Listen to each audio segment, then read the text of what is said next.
Oke teman-teman, kembali lagi bersama dengan saya. Perkenalkan, nama saya Apolonus Janggos.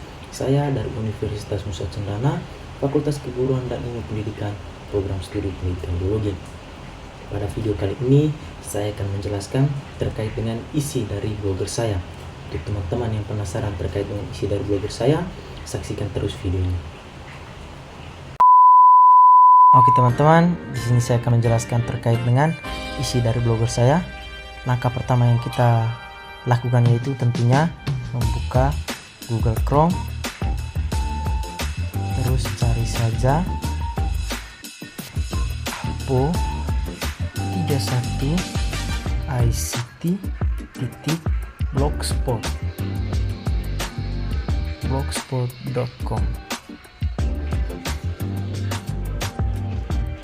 Oke, setelah teman-teman cari, di mana tampilan awalnya di blogspot saya itu ada begini teman-teman, ada 5 file yang telah saya unggah di blogspot saya, di mana ada bahan ajar, alasan saya memilih judul, video aktivitas mahasiswa semester 5, RKPD materi pembelajaran lingkungan, pencemaran lingkungan, dan juga ada modul ajar pencemaran lingkungan.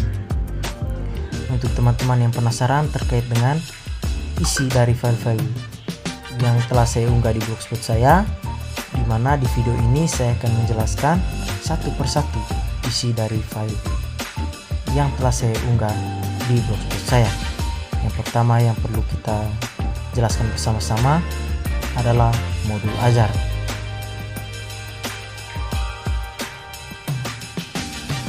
Oke teman-teman, beginilah tampilan awal ketika kita menekan tadi di modul ajar. Ada cover, dimana di cover ini ada tulisan modul ajar ilmu pengetahuan alam, disusun oleh Apolonus Janggos untuk siswa sekolah menengah pertama tahun ajaran 2026-2027. Terus yang berikutnya itu ada identitas umum, di mana identitas umum ini mencakup nama mahasiswa, mata pelajaran, jenjang sekolah, fase, capaian pembelajaran, kompetisi awal, alokasi waktu, peserta didik, materi pelajaran, dimensi profil pelajar Pancasila, praktik pedagogis, kemitraan pembelajaran, lingkungan pembelajaran, pemanfaatan digital, media atau alat, bahan, dan sumber ajar.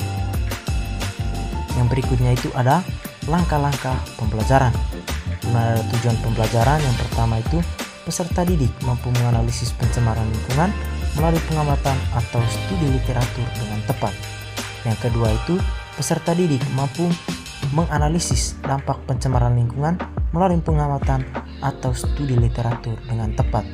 Dimana dari kedua tujuan pembelajaran ini teman-teman, masing-masing itu peserta didik mampu menganalisis. Yang berikutnya ada pertanyaan pemantik, dimana apa yang dimaksud dengan pencemaran lingkungan. Yang kedua, apa saja dampak dari pencemaran lingkungan.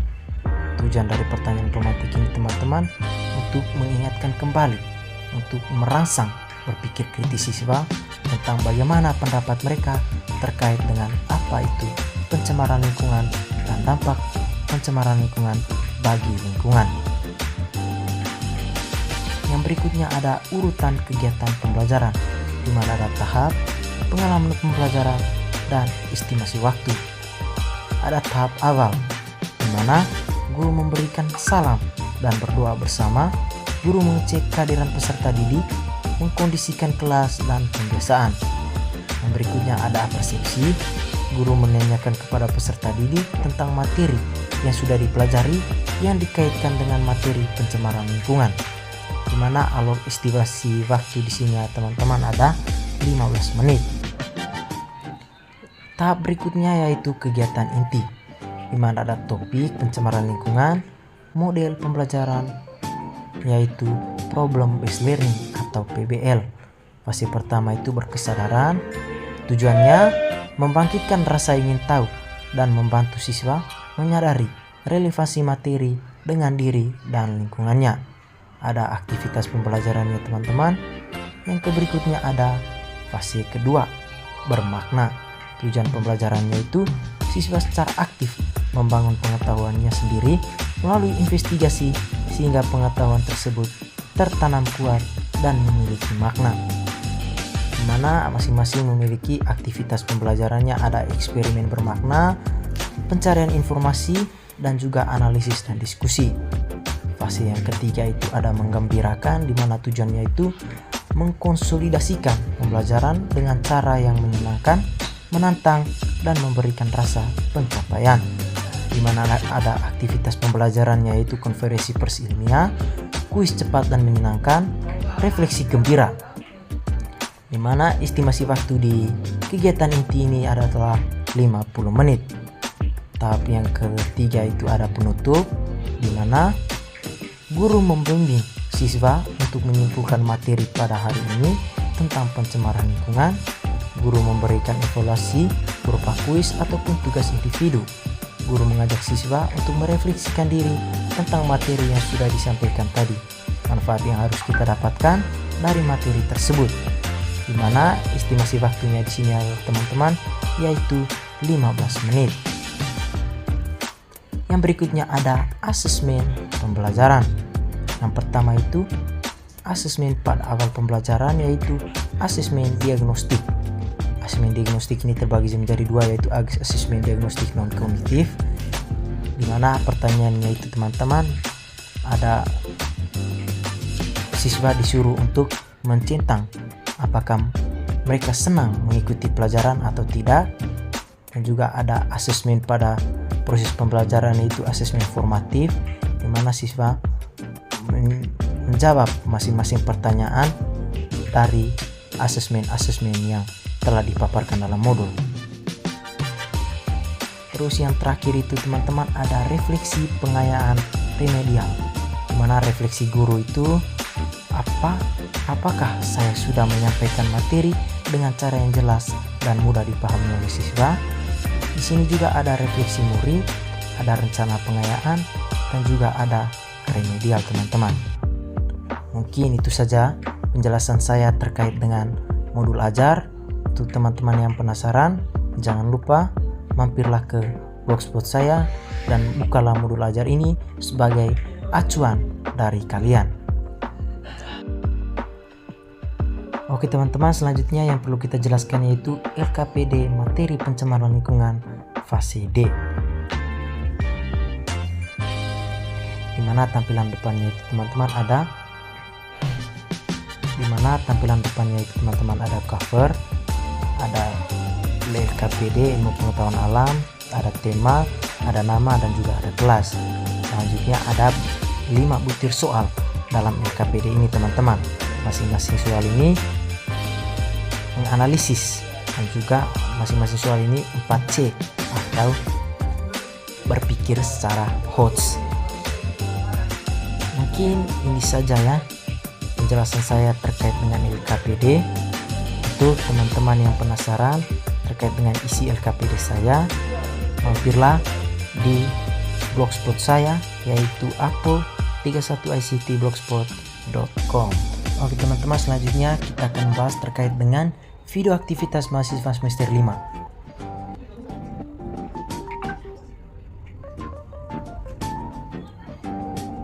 Oke teman-teman, di sini kita nonton bersama. Kalau memang teman-teman ingin penasaran terkait dengan video selengkapnya, jangan lupa mampir ke YouTube Apple, dan juga dukunglah selalu channel itu dengan cara like, komen, share, dan subscribe.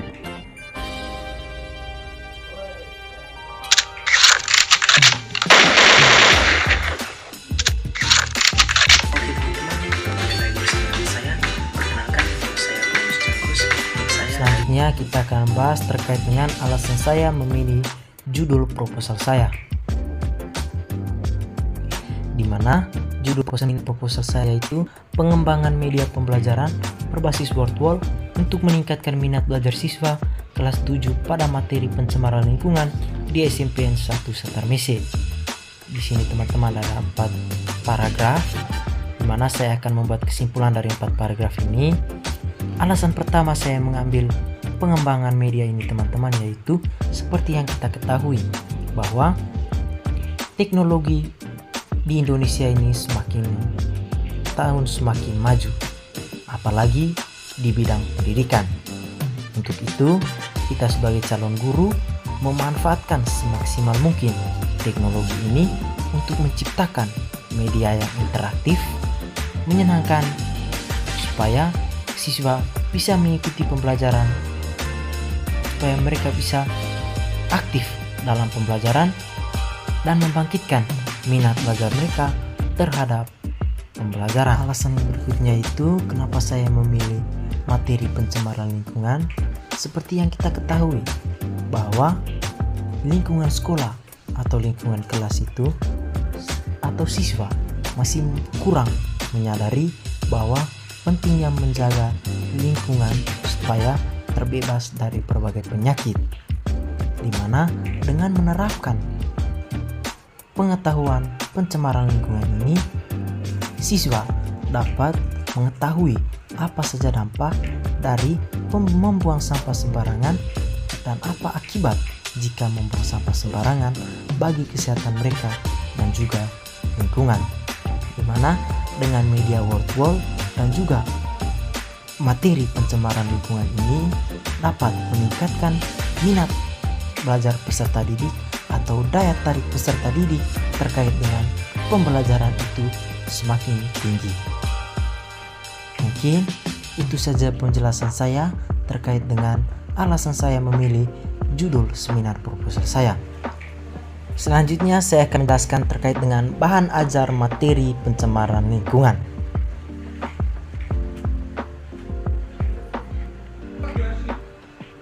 Dimana cover depannya ini teman-teman ada si itu sehat, dimana materinya itu ada pengertian pencemaran lingkungan, apa saja jenis-jenis pencemaran lingkungan, ada pencemaran air, pencemaran udara, pencemaran tanah. Yang ketiga itu apa yang menjadi sumber-sumber pencemaran lingkungan.